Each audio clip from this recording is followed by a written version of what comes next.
What's up, YouTube? Your boy back once again with another sport topic, and today we're going to talk some football, Houston Texans football. Today we're going to talk about our quarterback, the face, you know what I'm saying? The face of the franchise. We're going to break it down, but before we get in there, like I've been telling y'all before, if you're liking the content, man, make sure you're liking the channel, make sure you're subscribing to the channel, make sure you comment on all the videos, you sharing all the videos, you liking all the videos, you sharing them on all social media platforms, Instagram, Twitter, Facebook, TikTok, Snapchat, any type of social media platform you use, make sure you share it on them same social media platforms also, man. Follow me on social media, links in the description below. Hey, man, we trying to get this channel growing and growing and growing. I know it's been a minute, I know it's been a while. I know the last time y'all seen me was doing my little draft reaction. Been a little busy, but don't worry, your boy is back. Don't worry, your boy's back. We about to be showing y'all some more videos, so don't worry, don't trip. Your boy's back. So let's get this channel growing and growing. I really appreciate that. Now, we're gonna talk about the quarterback. The Houston Texans took number 2 overall, CJ Stroud, quarterback of Ohio State. And we seen the things from OTAs. They said he first, I know the first couple reps he was out there with the second team. The other day he was out there with the first team, and from everybody's accord, talking about how good it looks. The passes look crisp, like he having good connection, good chemistry with the receivers. Very inquisitive about the offense, asking questions, breaking things down for things he don't understand, the things he didn't recognize with the defense. So just a lot of growth. And if you just watch, you just listen to the way he talks, his character, I think he's ready to be the face of the franchise and ready to take on their responsibility. I know a lot of people out there wanted Bryce Young. Like I was saying from the beginning, I was cool with either guy. I like both of them. I had them both graded about the same. But I'm gonna be honest with you. I ain't gonna lie. After watching rookie OTAs and then seeing some stuff about OTAs, I think the Texans kind of maybe dodged a little bullet. Because when I look at Bryce, man, he's like a little baby out there, like a little kid. I ain't gonna lie to you. He kind of looked like a little kid out there. I ain't gonna lie, like a little kid with a big old helmet, like one of them kids when players be bringing their kids to practice and they be putting on the helmet and be walking around. That's kind of how Bryce look out there compared with other offensive linemen from the NFL. He just look a little kid out there. But all jokes aside, I do believe that. No, I'm saying that we might not saying that we just dodged the bullet. I do believe that we actually do have the guy to be the face of the franchise for multiple years to come. And I know we kind of felt like that a couple years ago when we drafted Deshaun, and it looked like that early on. The guy out there giving his game check to the ladies in the cafeteria, and then the 6-game stretch he had to start off his career before he tore his ACL. This is why I think this is a little bit different. Because the difference between Bryce and CJ, Deshaun and CJ is Deshaun had this already wrapped up. Like, not to say Deshaun was entitled, had a sense of entitlement, but Deshaun was always the guy. I seen a video of all the number 1 recruited quarterbacks, top ranked quarterbacks from year 2000 to year 2020. Out of those guys, the only ones who were drafted in the first round were Vince Young, Matt Stafford, Mark Sanchez, Jameis Winston, Deshaun Watson, and Trevor Lawrence. Those were the only 6 that were number 1 recruiting, with the best quarterback in their class, and were drafted in the first round. Now, out of those guys, the only guys who really were successful, you could say, was Matt Stafford, Deshaun Watson, and we don't know about Trevor Lawrence. So 3 of the 6, because Jameis Winston, the number 1 overall pick, looks like a bust. Vince Young career started off good, rookie of the year, but after that didn't really tell off. And then we all know what happened with Mark Sanchez. Everything else, when you go back and look at anybody else previously, like you look at all the other great quarterbacks, you look at the Aaron Rodgers, the Patrick Mahomes, the Joe Burrows, the Tom Brady's. These guys were not highly recruited and highly sought after going up into maybe their last year in college, or even some guys came out like Tom Brady. We all know he's an anomaly, but a lot of the great quarterbacks, especially in recent memory, like I said, Aaron Rodgers had to go to JUCO. Him and Josh Allen both had to go to JUCO before they actually got to a actual university. Mahomes was like a 2 or 3 star recruit. Burrow had to transfer from Ohio State to LSU to play. A lot of these guys were not highly sought after, were not top guys. I know in CJ's class, Bryce Young was the number one recruited quarterback in that class. Bryce Young actually had a scholarship from Texas Tech in the 8th grade. CJ had to earn his. Deshaun didn't. I'm not saying that Deshaun had to earn it because obviously he had to earn being a highly recruited guy, but he ain't really get out the mud like that. Deshaun was a top-ranked guy, 5-star recruit, went to Clemson, was highly sought after, went to Clemson, got to the NFL, was already that guy. He not saying that he had to work for it, but the perception was he was supposed to be that guy. CJ, on the other hand, wasn't highly recruited, only had I think 2 scholarship offers when he ended up taking the job to Ohio State. Then when he gets to Ohio State, they bring in a guy in Quinn Ewers to actually take his job. Quinn Ewers, the whole report about how he said he took it in disrespect. The reason why he took it in disrespect, it wasn't because they were just bringing in a new guy. It wasn't okay, you got Tua Tagovailoa and you bring in Bryce Young to be the heir apparent, and you have Justin Fields and you bring in CJ to be an heir apparent. It wasn't that case. They brought this guy in to compete for the job, to take the job. It wasn't, we bringing in a new class of guys, so when you leave, we already lined up and got recruits. No, we bringing this guy in to take the job. He can start this year. He can start game 1. CJ, you're not guaranteed to start. You're not the guy to start. This guy, Quinn Ewers, can actually start. So, he had to work at it and make sure nah, bruh, this is my starting job. You're not taking the starting job. This is my starting job. He had to work at it. He had to work and climb and claw to be the number 1 quarterback at Ohio State. He had to work and climb and claw to be the number 2 overall pick because all the slander coming into the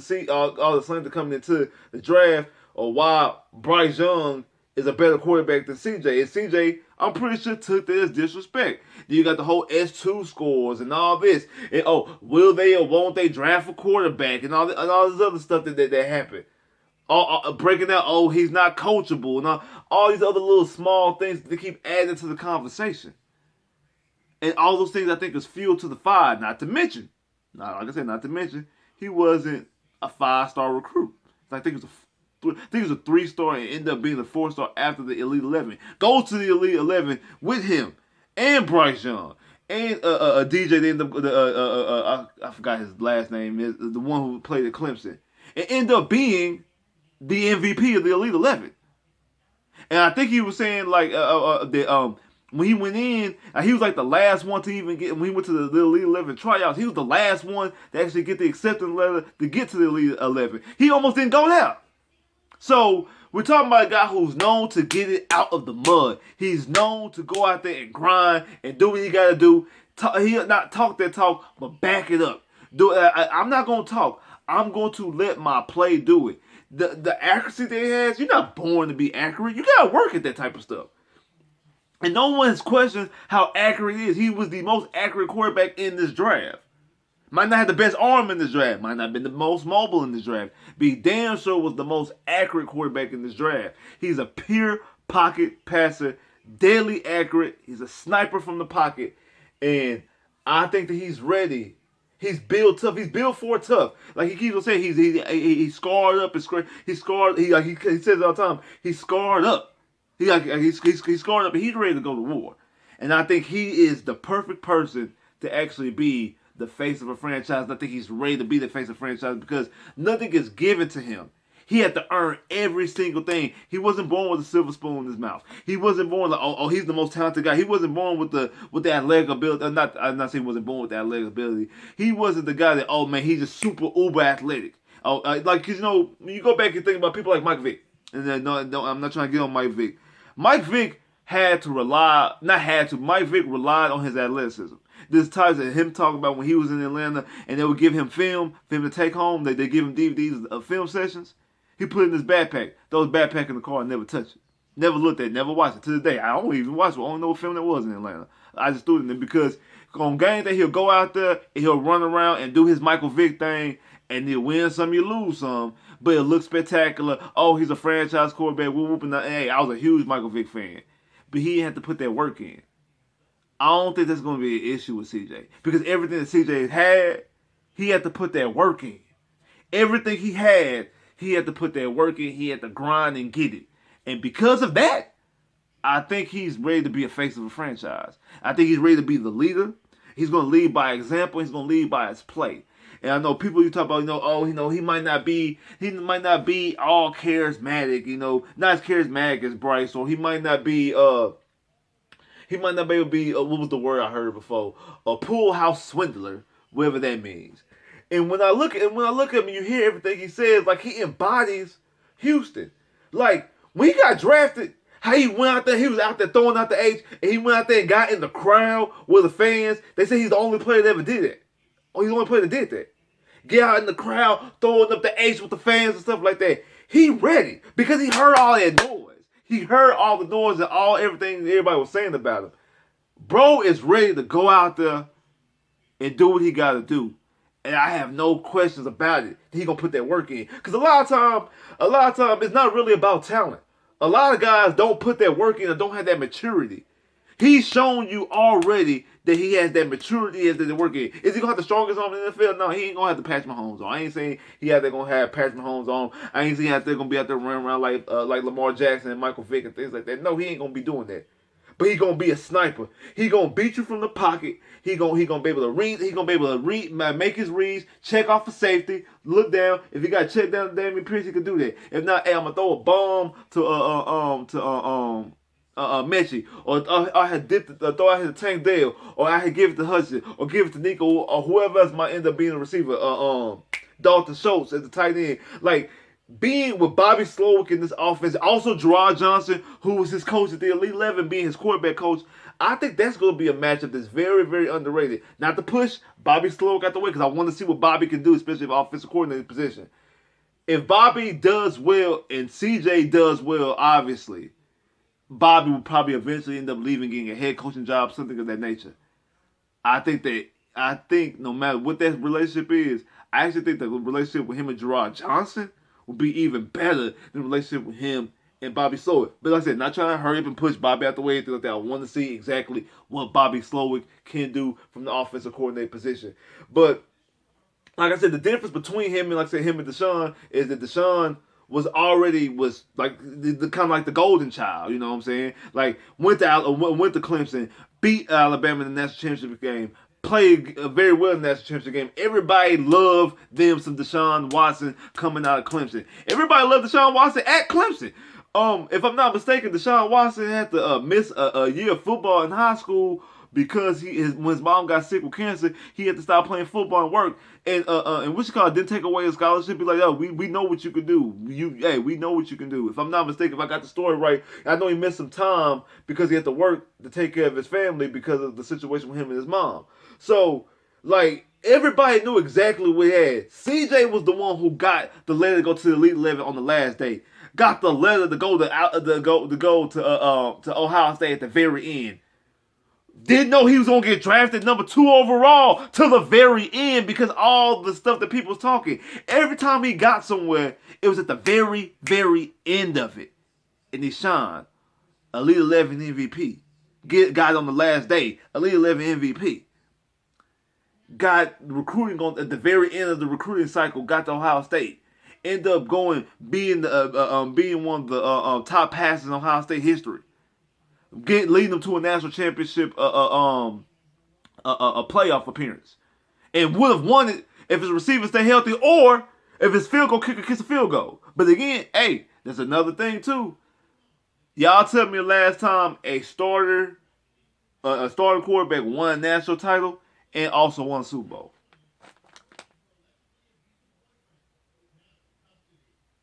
Last time a starting quarterback won a Heisman and won Super Bowl, if I'm not mistaken, is Joe Montana. I think Joe Montana's the last one to win a Heisman and win the Super Bowl.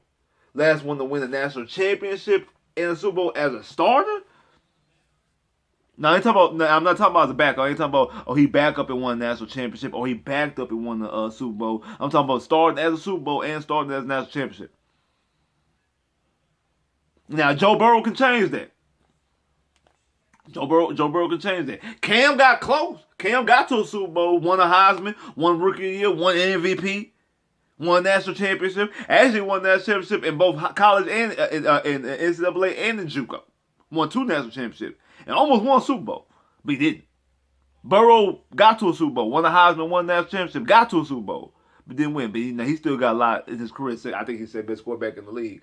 So we don't know. So maybe that might have been a good thing that he didn't win the national championship, but it was a good thing that he got into the game, that he played. We seen what he could do. We seen that he don't shine from the moment. We seen that it's not like a Kirk Cousins or a Dak Prescott situation that when the moment comes, they fold, they shrink. No, he stood up 10 toes down. Was out there throwing dots. Yo, Jalen Carter supposed to be the best defensive player in the draft? Move him out the way. Hey, Marv, I need you right here. Boom, touchdown. Look off for safety. Boom, right there, first down. Like, we see exactly what he could do, what he can do. And I believe that he's ready to be the face of the franchise for the Houston Texans. And I just think that he's ready to be the face of the franchise. And like I said, I think it's a different situation between him and Deshaun Watson. Deshaun Watson, everything, I ain't trying to say everything was given to Deshaun Watson, but Deshaun Watson was already thought of to be that guy. It was never any questions. From high school to college, even to the NFL. They were ready to talk about him. CJ's kind of an afterthought.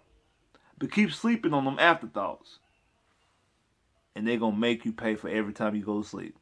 Like, subscribe if you haven't, comment below if you haven't, click that bell, get more videos. I holla.